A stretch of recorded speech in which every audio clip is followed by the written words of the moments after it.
It wasn't joy, it wasn't nerves. It was that hollow, breathless kind of laugh you make when your whole body starts sinking, but your feet are still pretending to stand.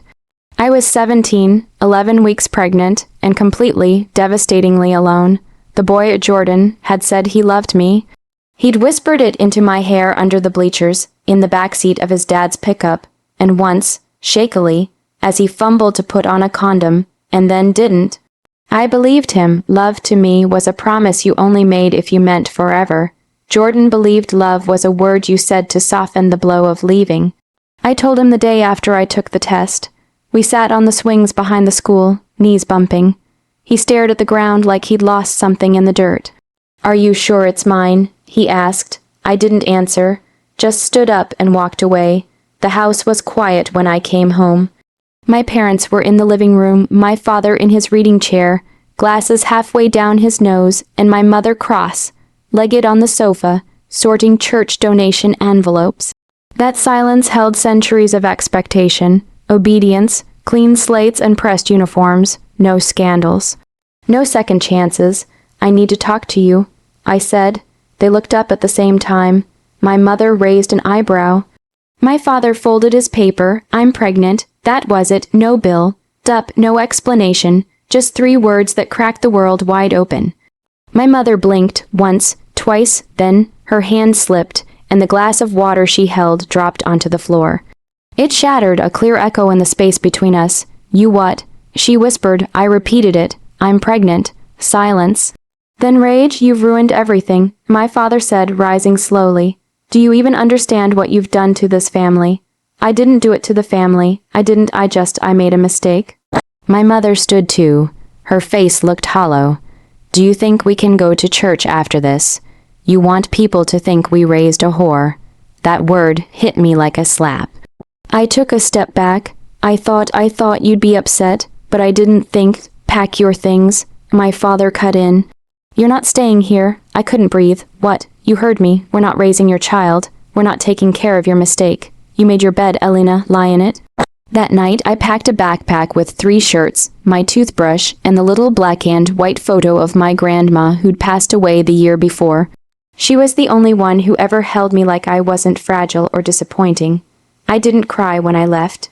Not until the door clicked shut behind me and I stood alone in the driveway, street lights buzzing overhead like broken angels. I slept in a public park the first night, tucked behind a bench, knees to my chest, my coat barely warm enough. I kept one hand on my belly the whole night. "You're okay." I whispered, "You're okay. I'll take care of you." It was the first promise I ever made to my child. 3 days later, a woman in a worn blue coat found me at the bus station and walked me to a shelter. She said her name was Cora, and she used to be in trouble too. I never asked what kind, her eyes told me enough. The shelter was small, 2 bedrooms, 1 bathroom, and 4 other girls with stomachs as round and frightened as mine. We were all in different stages of falling apart. One girl, Lena, used to be a ballerina. Another, Keisha, never said a word and slept with a knife under her pillow. But somehow, in our shared pain, we found family. We cooked beans and rice on a hot plate, shared baby name ideas, and stitched little hopes together with second-hand thread. I worked part-time at a diner, cleaning tables with my swollen belly, poking through the buttons of my oversized coat. People stared, some smiled politely, most didn't. Jordan never called, not once. When labor hit, I was alone in a laundromat. The contraction bent me over the metal bench, like my spine had snapped. The woman behind the counter, a stranger with gold bangles and the sharp eyes of someone who's seen too much, called an ambulance. I gave birth in a government hospital, beneath the flicker of a broken light and the soft beeping of machines. No family, no flowers, no father waiting, just me. And then him, Noah. He cried with the strength of a hurricane. And when they placed him on my chest, I swear the world paused. I looked at him, all wrinkled and red and angry at life already, and I felt the strangest thing. "Peace, I've got you," I told him. I didn't care that I had nothing to offer but love and a handful of coins in my coat pocket. He was mine and I was his. That was enough. I sent my parents a letter, one, just to tell them their grandson was healthy, beautiful, and mine. I never got a reply.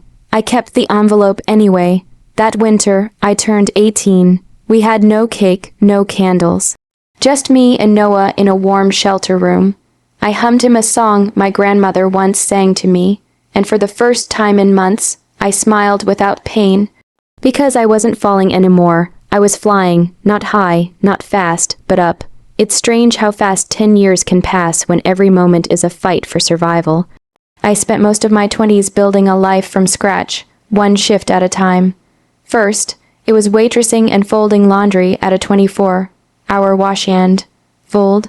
Then late, night cleaning gigs, weekend babysitting, anything to keep Noah fed, healthy, and asleep in a warm bed.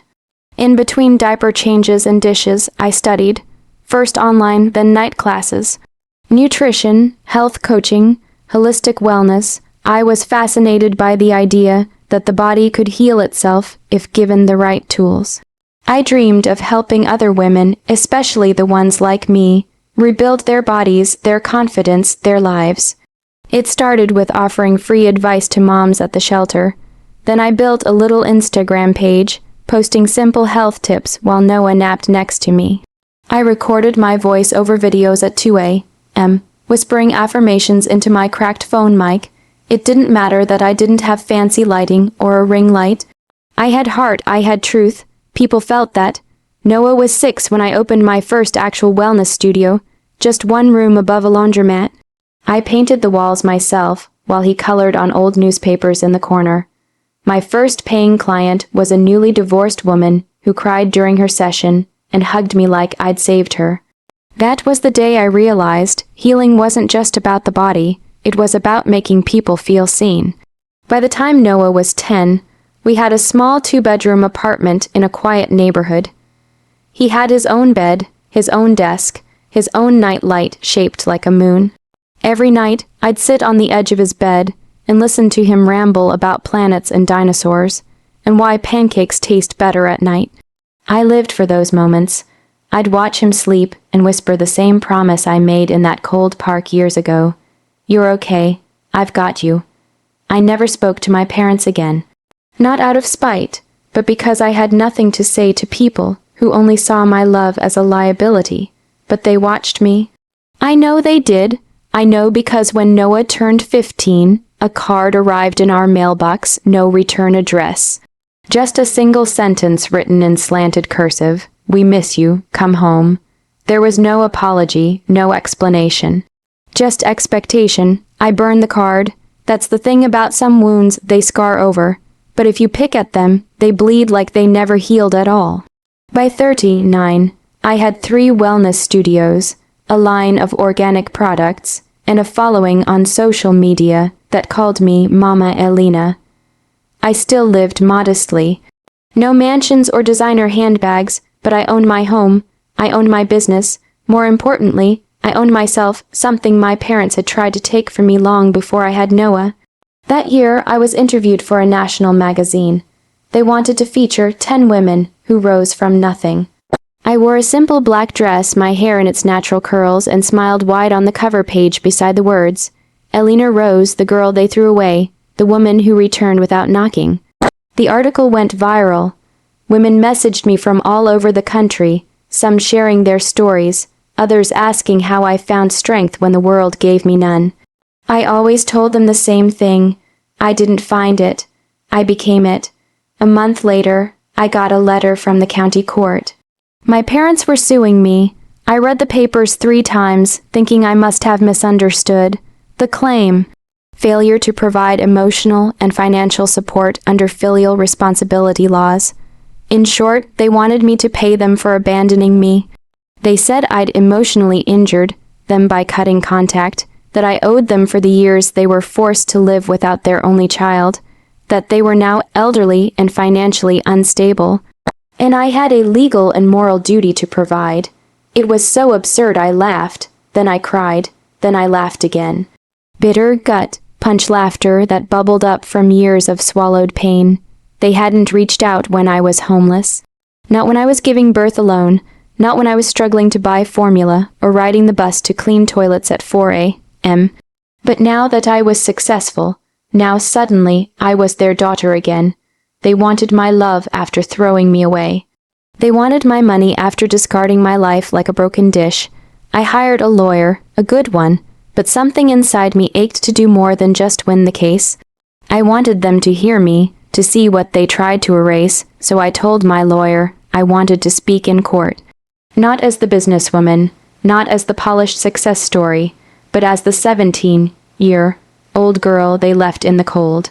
He tried to advise against it, but I'd spent enough of my life letting other people decide who I got to be.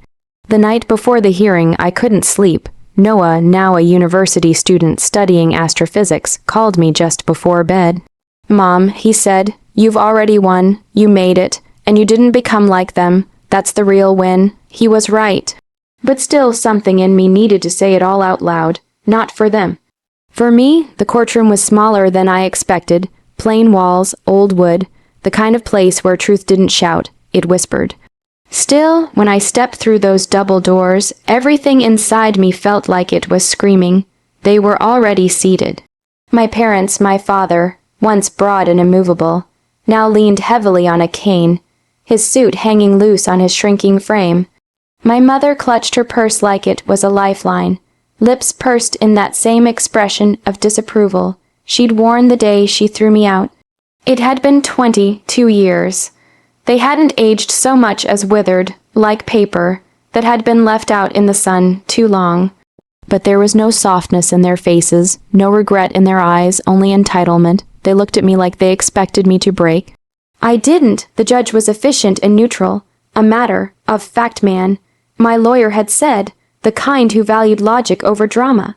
But even he raised an eyebrow when their claim was read aloud, that I had neglected my duty as a daughter, that they had suffered emotional damages, that they were owed compensation and support under filial obligation laws.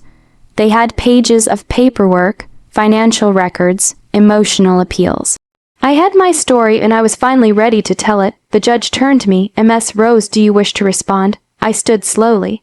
My heels clicked softly on the linoleum floor. I didn't hold notes. I didn't need them. "My name is Eleanor Rose," I said, voice calm but clear. "When I was 17, I got pregnant. My parents threw me out, not just out of the house, out of their lives. No phone calls, no visits, no help, nothing. I looked directly at them. My father told me to lie in the bed I made, so I did, except the bed was a park bench, a homeless shelter, a cold hospital room where I gave birth alone. A rustle from the gallery, reporters maybe, observers, strangers who couldn't look away. I raised my son without a single ounce of support.